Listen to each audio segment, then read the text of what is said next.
Welcome to our web exclusive. I'm Mike Montecalvo, along with Eyewitness News Analyst Lt. General Reginald Centracchio. General, President Barack Obama saying the entire world is appalled by the beheading of U.S. journalist James Foley by ISIS. Obviously, the video is going worldwide, seeing what happened. Your thoughts when you saw that? You know, my thoughts go back to Iraq when we saw the same thing happening. We need to be prepared that this will continue to happen as a matter of propaganda on their part. It's very effective for them, appalling to us. As of Wednesday, U.S. aircraft conducted 14 airstrikes against Islamic State. This will increase the violence? I think so. In fact, ISIS said that they would continue to do this, in fact, ramp it up, based upon our continued bombing of the ISIS forces themselves. And I think we need to be prepared that we'll see this continue and probably go beyond just U.S. journalists. We're seeing 350 more troops going into Iraq. So the mission creep that you've been talking about over the last several weeks is coming to fruition. Exactly. Now, that was just announced today that the mission has changed in reference to the 350 troops, in addition to the 750 that we were talking about last week.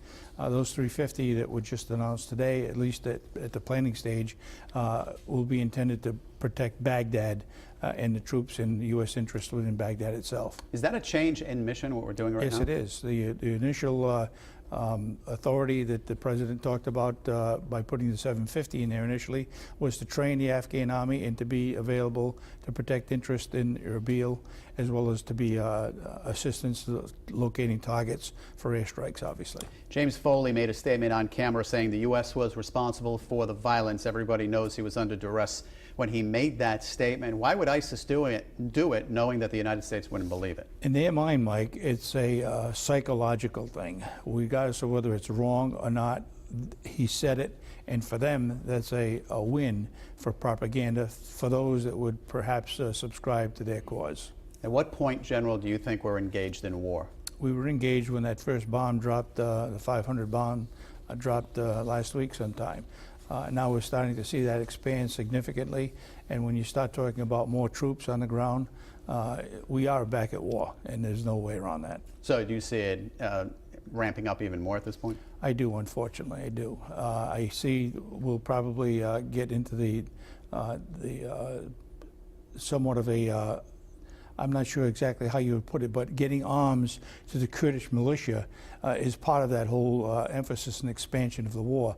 But additional troops on the ground, 350, 750, and dropping bombs, we're at war. When do we start supplying arms to the Kurdish militia? I think we should have started last week or the week before when we found that ISIS was using the weapon systems that we left for the Iraqi army, and they're using them.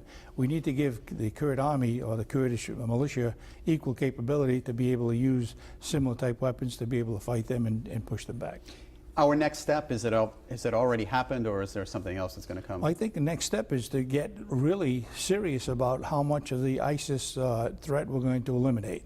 Looking at it strategically and surgically, as it's put, is not enough. You need to go in there and wipe the entire capability out of that particular force within northern Iraq, as well as, and unfortunately, into Syria too, because that's where they're getting their supply lines from. All right, we're going to obviously stay on top of this story. Quickly, General, we're going to move to Ferguson. The violence continues. You talked with officials there. Yeah, I just got off the phone with the Adjutant General's office in Missouri. The guard was called out. I really didn't get to talk about what their mission is, but I would suggest what the mission is to supplement state police, local authorities to prevent any large-scale looting and the kind of violence that we've seen over the last couple of days.